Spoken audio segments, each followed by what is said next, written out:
नमस्कार दोस्तों। पीसीएसएम के करंट अफेयर्स के इस साप्ताहिक सेशन में आप सभी का बहुत बहुत स्वागत है। आज हम लोग 24 जुलाई से लेकर के 31 जुलाई तक के टॉप 50 प्रश्नों को देखने का प्रयास करेंगे, जो हमारी परीक्षाओं के दृष्टिकोण से काफ़ी महत्वपूर्ण होने वाला है। इसलिए वीडियो को अंत तक देखा कीजिएगा आप लोग। यदि चैनल पर नए हैं तो चैनल को सब्सक्राइब करके बेल आइकन को प्रेस कर लीजिए और हो सके तो वीडियो को शेयर कर दीजिएगा। इसके साथ ही अगर आपको पीडीएफ चाहिए तो thenewsites.com से आप पीडीएफ डाउनलोड कर सकते हैं, वहां से आपको फ्री में उपलब्ध हो जाएंगे। तो चलिए आज पहला प्रश्न को देख लेते हैं। पहला प्रश्न क्या कह रहा है कि हाल ही में सशस्त्र बलों और भारतीय तटरक्षक बल के सेवारत और सेवानिवृत्त कर्मियों को जो है 94वें विशिष्ट सेवा पुरस्कार से किसने सम्मानित किया है। ठीक है, तो ऑप्शन है प्रधानमंत्री नरेंद्र मोदी, या फिर ऑप्शन बी है रक्षा मंत्री राजनाथ सिंह, या फिर ऑप्शन सी है राष्ट्रपति द्रौपदी मुर्मू, या फिर ऑप्शन डी है chief of defence staff general Bipin Rawat. तो सही उत्तर क्या हो जाएंगे हमारे? सही उत्तर हो जाएंगे राष्ट्रपति द्रौपदी मुर्मू। ठीक है, राष्ट्रपति द्रौपदी मुर्मू का नाम आपको याद रखना है, जिन्होंने सशस्त्र बल और भारतीय तटरक्षक बल के सेवारत और सेवानिवृत्त कर्मियों को जो है 94वें विशिष्ट सेवा पुरस्कार से सम्मानित किए हैं। किसके द्वारा किया गया है? तो राष्ट्रपति द्रौपदी मुर्मू के द्वारा किया गया है। इनका नाम आपको याद रखना है। अगला दूसरा प्रश्न देख लेते हैं कि कह रहा है कि हाल ही में छत्रपति शिवाजी महाराज से संबंधित कौन सा ऐतिहासिक हथियार जो था लंदन से मुंबई ले आया गया है। तो ऑप्शन है तलवार, या फिर भाला, या फिर बाघनख, या फिर ढाल। तो सही उत्तर क्या हो जाएंगे हमारे? बाघनख हो जाएंगे। ठीक है, बाघ का पंजा टाइप से होता है। छत्रपति शिवाजी महाराज से संबंधित ऐतिहासिक हथियार जो था बाघनख को अभी हाल ही में लंदन से मुंबई ले आया गया है। ठीक है, बाघनख जो था कुछ इस प्रकार से था जिसको उंगलियों में पहन करके अपने दुश्मनों पे वार किया जाता था। ठीक है, इसको उंगलियों में लगा करके इसको बाघनख कहा जाता है, जो छत्रपति शिवाजी महाराज से संबंधित है। इसको अभी लंदन से मुंबई ले आया गया है। ठीक है, तो बाघनख आपको याद रखना है। अगला तीसरा प्रश्न कि हाल ही में बढ़ती लागत, श्रम और कम वित्तीय सहायता के कारण चालू वर्ष की पहली छमाही में जो है जापान में दिवालिया होने वालों की संख्या में कितने प्रतिशत की वृद्धि हुआ है। तो ऑप्शन है 10% की वृद्धि, या फिर 15% की, या फिर 22%, या फिर 30% की वृद्धि। तो सही उत्तर क्या हो जाएंगे हमारे? 22% की वृद्धि हो जाएंगे। ठीक है, जापान में जो है हाल ही में बढ़ती लागत, श्रम की कमी और कम वित्तीय सहायता के कारण चालू वर्ष की पहली छमाही में जो है दिवालिया होने वालों की संख्या में 22% की वृद्धि देखा गया है। अगला चौथा प्रश्न कि हाल ही में नौवां कोरिया अंतर्राष्ट्रीय पर्यटन मेला कहाँ आयोजित किया जा रहा है। तो ऑप्शन है बुसान, इचियोंग, डेगू, या फिर सियोल का इल्सान शहर में। तो सही उत्तर क्या हो जाएंगे हमारे? सही उत्तर हो जाएंगे सियोल का इल्सान शहर हो जाएंगे। ठीक है, अभी हाल ही में 9वां कोरिया अंतर्राष्ट्रीय पर्यटन मेला जो है सियोल में कोरियाई अंतर्राष्ट्रीय प्रदर्शन में केंद्र जो है इल्सान में आयोजित किया जा रहा है। तो ये आपको याद रखना है। अगला पांचवा प्रश्न देख लेते हैं। पांचवा प्रश्न क्या कर रहा है कि हाल ही में 19 जुलाई को जो है दिल्ली के 30 हजारी कोर्ट में किस महत्वपूर्ण तकनीकी उन्नति का उद्घाटन किया गया है। तो ऑप्शन है वर्चुअल रियलिटी कोर्ट रूम, या फिर ऑप्शन बी है एआई सहायता प्राप्त हाइब्रिड कोर्ट रूम, या फिर ऑप्शन सी है ब्लॉकचेन आधारित साक्ष्य रिकॉर्डिंग, या फिर ऑप्शन डी है सुरक्षा के लिए ड्रोन निगरानी। तो सही उत्तर क्या हो जाएंगे हमारे? एआई सहायता प्राप्त हाइब्रिड कोर्ट रूम हो जाएंगे। ठीक है, जिसको हाल ही में 19 जुलाई को दिल्ली के 30 हजारी कोर्ट में जो है इस महत्वपूर्ण उन्नति तकनीक का उद्घाटन किया गया है। ठीक है, तो एआई सहायता प्राप्त हाइब्रिड कोर्ट रूम आपको याद रखना है। अगला छठा प्रश्न देख लेते हैं। छठा प्रश्न है कि हाल ही में किस भारतीय राष्ट्रपति ने सेना प्रमुख जनरल उपेंद्र द्विवेदी और नौसेना प्रमुख एडमिरल दिनेश कुमार त्रिपाठी को परम विशिष्ट सेवा पदक से सम्मानित किया गया है। ठीक, अभी हाल ही में भारतीय राष्ट्रपति ने सेना प्रमुख कौन है? तो उपेंद्र द्विवेदी है, और नौसेना के प्रमुख कौन है? तो एडमिरल दिनेश कुमार त्रिपाठी। इनका नाम भी आपको याद रखना है, जिसको हाल ही में राष्ट्रपति के द्वारा परम विशिष्ट सेवा पदक से सम्मानित किया गया है। तो ऑप्शन है कौन से राष्ट्रपति द्वारा? तो प्रणब मुखर्जी, रामनाथ कोविंद, द्रौपदी मुर्मू, या फिर एपीजे अब्दुल कलाम। ठीक है, तो इसका सही उत्तर क्या हो जाएगा हमारे? अभी हाल ही में भारत के राष्ट्रपति कौन है? राष्ट्रपति द्रौपदी मुर्मू है, जिसके द्वारा जो है हाल ही में सेना प्रमुख जनरल उपेंद्र द्विवेदी और नौसेना प्रमुख एडमिरल दिनेश कुमार त्रिपाठी को परम विशिष्ट सेवा पदक से सम्मानित किया गया है। ठीक है, तो राष्ट्रपति का नाम आपको याद रखना है, द्रौपदी मुर्मू का नाम याद रखना है, जिनके द्वारा 19 फरवरी को यह सम्मानित किया गया है। अगला सातवां प्रश्न कि हाल ही में 9 जुलाई को नासा ने मंगल ग्रह पर सल्फर की खोज की घोषणा किया है। ठीक है, किसके द्वारा? तो नासा के द्वारा किस ग्रह पे, मंगल ग्रह पे किसकी खोज किया गया है? तो सल्फर की खोज किया गया है। यह खोज जो है किस रोवर के द्वारा किया गया है? ठीक है, यह वीवीआई प्रश्न है, आपको परीक्षाओं में देखने को अवश्य ही मिलेगा। इसको याद रखिएगा। तो ऑप्शन है परसीव रोवर्स, या फिर ऑप्शन बी है स्पिरिट रोवर, या फिर ऑप्शन सी है अपॉर्चुनिटी रोवर, या फिर ऑप्शन डी है क्यूरियोसिटी रोवर। तो सही उत्तर क्या हो जाएंगे हमारे क्यूरियोसिटी रोवर। ठीक है, क्यूरियोसिटी रोवर के द्वारा जो है हाल ही में 9 जुलाई को नासा के द्वारा मंगल ग्रह पे सल्फर की खोज की घोषणा किया गया है। ठीक है, रोवर का नाम क्या है? Curiosity rover. ये आपको याद रखना है, ये परीक्षा में अवश्य ही देखने को मिलेगा। अगला प्रश्न देख लेते हैं, 8वां प्रश्न कि हाल ही में 20 जुलाई को मलेशिया के 17वें सुल्तान के रूप में किसे ताज पहनाया गया है? तो ऑप्शन है सुल्तान मोहम्मद वी, या फिर ऑप्शन बी है सुल्तान अब्दुल्ला रियातुद्दीन, या फिर ऑप्शन सी है सुल्तान इब्राहिम इस्कंदर, या फिर ऑप्शन डी है सुल्तान नाजरीन मुइजुद्दीन। ठीक है, तो सही उत्तर क्या हो जाएंगे हमारे? सही उत्तर हो जाएंगे सुल्तान इब्राहिम इस्कंदर हो जाएंगे। ठीक है, जिनको हाल ही में मलेशिया के 17वें सुल्तान के रूप में नियुक्त किया गया है। ठीक है, सुल्तान इब्राहिम इस्कंदर का नाम आपको याद रखना है। अगला 9वां प्रश्न कि हाल ही में कोच्चि के दक्षिणी नौसेना कमान में आयोजित नौसेना सुरक्षा पर जो है 7वीं शीर्ष स्तरीय बैठक का मुख्य फोकस क्या है? तो ऑप्शन है अंतर्राष्ट्रीय समुद्री कानूनों की समीक्षा करना, या फिर ऑप्शन बी है भारतीय नौसेना के बेड़े के विस्तार पर चर्चा करना, या फिर ऑप्शन सी है वार्षिक सुरक्षा समीक्षा 2024 उसको आयोजित करना, या फिर ऑप्शन डी है विदेशी नौसेना बलों का साथ सहयोग करना।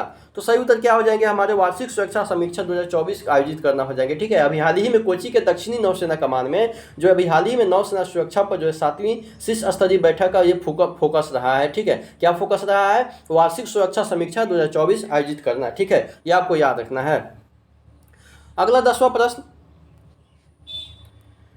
10वां प्रश्न की हाल ही में 20 जुलाई को जो है 20 जुलाई को किन 2 भारतीय टेनिस खिलाड़ियों को अंतर्राष्ट्रीय टेनिस हॉल ऑफ फेम में शामिल किया गया है, जो यह सम्मान पाने वाले पहले एशियाई भी बन गए हैं? तो ऑप्शन है महेश भूपति और सानिया मिर्जा, या फिर ऑप्शन बी है लिएंडर पेस और विजय अमृतराज, या फिर ऑप्शन सी है रोहन बोपन्ना और सोमदेव देववर्मन, या फिर ऑप्शन डी है युकी भांबरी और साकेत इमाइनेनी। तो सही उत्तर क्या हो जाएंगे हमारे? लिएंडर पेस और विजय अमृतराज हो जाएंगे। ठीक है, अभी हाल ही में जो है लिएंडर पेस और विजय अमृतराज को अंतर्राष्ट्रीय टेनिस हॉल ऑफ फेम में शामिल किया गया है, जो इस प्रतिष्ठित मान्यता को प्राप्त करने वाले पहले एशियाई खिलाड़ी के रूप में इतिहास बन गया है। ठीक है, तो लिएंडर पेस और विजय अमृतराज आपको याद रखना है, इनका कौन सा खेल है? तो टेनिस के खिलाड़ी हैं, जिनको हाल ही में अंतर्राष्ट्रीय टेनिस हॉल ऑफ फेम में शामिल किया गया है, लिएंडर पेस और विजय अमृतराज। अगला 11वां प्रश्न कि हाल ही में ओमन चांडी लोक सेवा पुरस्कार, ठीक है, ओमन चांडी लोक सेवक पुरस्कार से किसे सम्मानित किया गया है? तो ऑप्शन है नरेंद्र मोदी, शशि थरूर, राहुल गांधी, या फिर अरविंद केजरीवाल को। तो सही उत्तर क्या हो जाएंगे हमारे? सही उत्तर हो जाएंगे राहुल गांधी हो जाएंगे। ठीक है, कांग्रेस के एक प्रमुख नेता और लोकसभा में विपक्ष के नेता भी राहुल गांधी है, जिनको हाल ही में उनकी सार्वजनिक सेवा के लिए जो है ओमन चांडी लोक सेवक पुरस्कार से सम्मानित किया गया है। तो ये आपको याद रखना है। अगला 12वां प्रश्न कि हाल ही में राफेल नडाल को हरा करके जो स्वीडिश ओपन 2024 का किताब किसने जीता है? तो ऑप्शन है कार्लोस अल्कराज, या फिर ऑप्शन बी है नोवाक जोकोविच, या फिर ऑप्शन सी है नुनो बुर्गेट्स, या फिर ऑप्शन डी है डेनियल मेदवेदेव। तो सही उत्तर क्या हो जाएंगे हमारे? सही उत्तर हो जाएंगे नुनो बुर्गोस हो जाएंगे। ठीक है, नुनो बुर्गोस ने टेनिस जगत में अपनी उभरती प्रतिभा का प्रदर्शन करते हुए राफेल नडाल को हरा करके जो है स्वीडिश ओपन 2024 जीत करके एक महत्वपूर्ण जीत हासिल किया है। ठीक है, नुनो बुर्गोस का नाम आपको याद रखना है। आपको कमेंट बॉक्स में उत्तर देना है कि नुनो बुर्गोस जो है किस देश से संबंधित है। ठीक है, चलिए अगला प्रश्न 13वां प्रश्न देख लेते हैं कि हाल ही में 75वें अंतर्राष्ट्रीय अंतरिक्ष यात्री कांग्रेस, ठीक है, कौन सा? 75वें अंतर्राष्ट्रीय अंतरिक्ष यात्री कांग्रेस में किस भारतीय अंतरिक्ष मिशन को जो है विश्व अंतरिक्ष पुरस्कार मिलने वाला है? ऑप्शन है मंगलयान, गगनयान, चंद्रयान 3, या फिर आदित्य L1 फर्स्ट। तो सही उत्तर क्या हो जाएंगे हमारे? चंद्रयान 3 हो जाएंगे। ठीक है, भारत के चंद्र अन्वेषण मिशन चंद्रयान 3 को जो है अंतरिक्ष अन्वेषण में इनके योगदान के लिए 75वें अंतर्राष्ट्रीय अंतरिक्ष यात्री कांग्रेस में विश्व अंतरिक्ष पुरस्कार से सम्मानित किया गया है। किसको? तो चंद्रयान 3 को किया गया है। ठीक है, हाल ही में। चलिए अगला प्रश्न देख लेते हैं, 14वां प्रश्न की हाल ही में किस मुख्यमंत्री ने राजीव गांधी सिविल अभ्यस्तम योजना शुरू किया है? ठीक है, हाल ही में जो है किस मुख्यमंत्री ने राजीव गांधी सिविल्स अभ्यस्तम योजना शुरू किया है? ऑप्शन है के चंद्रशेखर राव, या फिर ऑप्शन बी है YS जगनमोहन रेड्डी, या फिर ऑप्शन सी है N चंद्रबाबू नायडू, या फिर ऑप्शन डी है रेवंत रेड्डी। तो सही उत्तर क्या हो जाएंगे? रेवंत रेड्डी हो जाएंगे। ठीक है, अभी हाल ही में तेलंगाना के मुख्यमंत्री रेवंत रेड्डी के द्वारा जो है राज्य में सिविल सेवा उम्मीदवारों को समर्थन करने के लिए राजीव गांधी सिविल्स अभ्यस्तम योजना शुरू किया गया है। किस राज्य में? तेलंगाना में। मुख्यमंत्री कौन है? रेवंत रेड्डी है। ठीक है, ये आपको याद रखना है। अच्छा, आपको कमेंट बॉक्स में एक प्रश्न का उत्तर देना है कि जो है चंद्रमा पे चंद्रयान मिशन को लैंड करने वाला, दक्षिणी ध्रुव पर लैंड करने वाला भारत कौन सा स्थान है। ठीक है, भारत का स्थान कौन सा है, आपको ये कमेंट बॉक्स में उत्तर देना है कि चंद्रमा के दक्षिणी ध्रुव पे चंद्रयान लैंड करने वाला जो है ये भारत कौन से स्थान पे है। ठीक है, चलिए अगला 15वां प्रश्न देख लेते हैं कि हाल ही में यूरो स्पोर्ट्स इंडिया द्वारा जो है भारत में मोटो जीपी के लिए ब्रांड एम्बेसडर के रूप में किसे नियुक्त किया गया है। ठीक है, यूरो स्पोर्ट्स इंडिया द्वारा भारत में मोटो जीपी के लिए ब्रांड एम्बेसडर किसे नियुक्त किया गया है। तो ऑप्शन है विराट कोहली, रोहित शर्मा, शिखर धवन या फिर MS धोनी। तो सही उत्तर क्या हो जाएंगे, हमारे शिखर धवन हो जाएंगे। ठीक है, अभी हाल ही में स्टार क्रिकेटर शिखर धवन को जो है यूरो स्पोर्ट्स इंडिया द्वारा भारत में मोटो जीपी के लिए ब्रांड एम्बेसडर नियुक्त किया गया है। ठीक है, तो क्या नाम है इनका, शिखर धवन, इनका नाम आपको याद रखना है। अगला 16वां प्रश्न कि हाल ही में मनोलो मार्केज को भारतीय पुरुष फुटबॉल टीम का मुख्य कोच नियुक्त किया गया है, वह किस देश से संबंधित है। तो ऑप्शन है ब्राजील, पुर्तगाल, स्पेन या फिर अर्जेंटीना। तो सही उत्तर क्या हो जाएंगे, हमारे स्पेन हो जाएंगे। ठीक है, स्पेन के रहने वाले मनोलो मार्केज को जो है भारतीय पुरुष फुटबॉल टीम का मुख्य कोच नियुक्त किया गया है, जो टीम में अपनी विशेषज्ञता और अनुभव को लाएंगे, दिखाएंगे। ठीक है, मनोलो मार्केज का नाम आपको याद रखना है। ठीक है, जो स्पेन से संबंधित है। अगला 17वां प्रश्न कि हाल ही में देश की सांस्कृतिक संपत्तियों का मानचित्रण करने के लिए भारत सरकार के संस्कृति मंत्रालय द्वारा जो है कौन सा मिशन शुरू किया गया है। तो ऑप्शन है राष्ट्रीय विरासत मानचित्रण मिशन, या फिर ऑप्शन बी है राष्ट्रीय सांस्कृतिक विरासत मिशन, या फिर ऑप्शन सी है राष्ट्रीय सांस्कृतिक मानचित्रण मिशन, या फिर ऑप्शन डी है भारतीय सांस्कृतिक मानचित्रण पहल। तो सही उत्तर क्या हो जाएंगे, हमारे राष्ट्रीय सांस्कृतिक मानचित्रण मिशन हो जाएंगे। ठीक है, अभी हाल ही में देश की सांस्कृतिक संपत्तियों का मानचित्रण करने के लिए भारत सरकार के संस्कृति मंत्रालय द्वारा जो है राष्ट्रीय सांस्कृतिक मानचित्रण मिशन शुरू किया गया है, ये आपको याद रखना है। अगला 18वां प्रश्न कि हाल ही में आर्थिक सर्वेक्षण में GDP वृद्धि दर की क्या सीमा का अनुमान लगाया गया है। तो ऑप्शन है 5.5 से 6%, या फिर ऑप्शन बी है 6.5 से 7%, या फिर ऑप्शन सी है 7.5 से 8%, या फिर ऑप्शन डी है 8 से 5%। तो सही उत्तर क्या हो जाएंगे, हमारे 6.5 से 7% हो जाएंगे। ठीक है, अभी हाल ही में जो है आर्थिक सर्वेक्षण में GDP वृद्धि दर की समय सीमा कितना निर्धारित किया गया है। तो 6.5 से 7% निर्धारित किया गया है। ठीक है, ये आपको याद रखना है। अगला 19वां प्रश्न कि हाल ही में किस संगठनों ने नवाचार और बौद्धिक संपदा को बढ़ावा देने के लिए जो है एक समझौते ज्ञापन पर हस्ताक्षर किए हैं। तो ऑप्शन है नीति आयोग और WIPO, या फिर ऑप्शन बी है नीति आयोग और WTO, या फिर ऑप्शन सी है वाणिज्य मंत्रालय और WIPO, या फिर ऑप्शन डी है वाणिज्य मंत्रालय और WTO। तो सही उत्तर क्या हो जाएंगे, हमारे नीति आयोग और WIPO हो जाएंगे। ठीक है, नीति आयोग और विश्व बौद्धिक संपदा संगठन। ठीक है, WIPO का फुल फॉर्म क्या होता है, विश्व बौद्धिक संपदा संगठन ने भारत में नवाचार को बढ़ावा और बौद्धिक संपदा की रक्षा करने के लिए जो है एक समझौते ज्ञापन पर क्या किए हैं, हस्ताक्षर किए, जिसका उद्देश्य एक अधिक मजबूत IP वातावरण को बढ़ावा देना है। ठीक है, तो ये आपको नीति आयोग और WIPO आपको याद रखना है। ठीक है, जिनके द्वारा हाल ही में नवाचार और बौद्धिक संपदा को बढ़ावा देने के लिए एक समझौते पर हस्ताक्षर किया गया है। अगला 20वां प्रश्न कि हाल ही में कोल इंडिया लिमिटेड, ठीक है, कोल इंडिया लिमिटेड को जो है 22 जुलाई को पहली बार कौन सा नया लाइसेंस प्रदान किया गया है। तो ऑप्शन है लौह अयस्क खनन लाइसेंस, या फिर ऑप्शन बी है तांबा खनन लाइसेंस, या फिर ऑप्शन सी है ग्रेफाइट पर्यवेक्षण और खनन लाइसेंस, या फिर ऑप्शन डी है बॉक्साइट खनन लाइसेंस। तो सही उत्तर क्या हो जाएंगे, हमारे ग्रेफाइट पर्यवेक्षण और खनन लाइसेंस हो जाएंगे। ठीक है, अभी हाल ही में कोल इंडिया लिमिटेड को जो है 22 जुलाई को पहली बार जो है ग्रेफाइट पर्यवेक्षण और खनन लाइसेंस प्रदान किया गया है। ठीक है, ये आपको याद रखना है।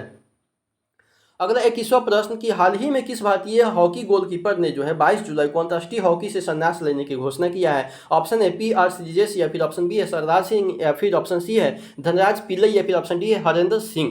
तो सही उत्तर क्या हो जाएंगे, हमारे PR श्रीजेश हो जाएंगे। ठीक है, जो कि हॉकी के खिलाड़ी है जिन्होंने अभी हाल ही में 22 जुलाई को अंतर्राष्ट्रीय हॉकी से संन्यास लेने की घोषणा की है। तो PR श्रीजेश का नाम आपको याद रखना है। पेरिस ओलंपिक में अपना आखिरी मैच खेलने की योजना बनाई है। ठीक है, PR श्रीजेश।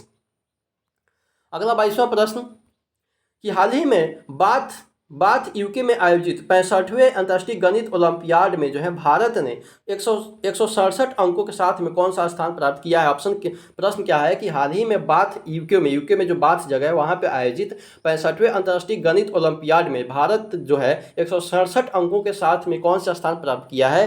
तो ऑप्शन है प्रथम, द्वितीय, तृतीय, या फिर चौथा। तो सही उत्तर क्या हो जाएंगे, हमारे चौथा हो जाएंगे। ठीक है, चौथा स्थान आपको याद रखना है।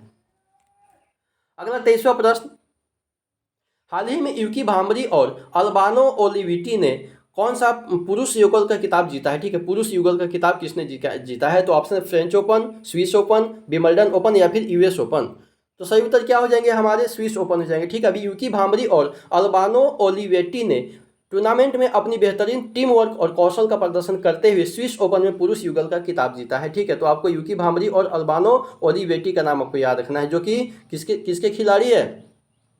तो अभी टेनिस के खिलाड़ी हैं। ठीक है, स्विस ओपन में इन्होंने पुरुष युगल का खिताब जीते हैं। अगला 24वां प्रश्न, हाल ही में संयुक्त राष्ट्र जल सम्मेलन में शामिल होने वाला 10वां अफ्रीकी देश कौन सा बन गया है? तो ऑप्शन है नाइजीरिया, घाना, आइवरी कोस्ट या फिर केन्या।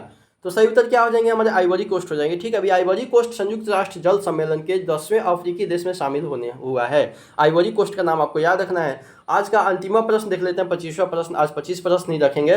हाल ही में Tata advance system limited TASL और एयरबस हेलीकॉप्टर्स के बीच हुए समझौते के बाद भारत में कौन से हेलीकॉप्टर बनाए जाएंगे? ठीक है, तो ऑप्शन है H130 या फिर H135, H125 या फिर H145।